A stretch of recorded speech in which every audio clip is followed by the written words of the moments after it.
Hayırlı geç. Benim подписчикларым мене карагыз әле. Мен пельмен жасап ятам. Запас. Менә качатны тиз генә пешерергә өлгермәгәндә, мен салып йөгертеп аласың да. И очень вкусный еда получается. Менә аның фаршы. Инде мин почти камырымны бетерем. Остаток камырлар гына.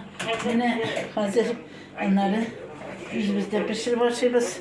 Холодильникка да әзерләп тоттым. Менә күрсәтим әле. Менә шулай катау. Менә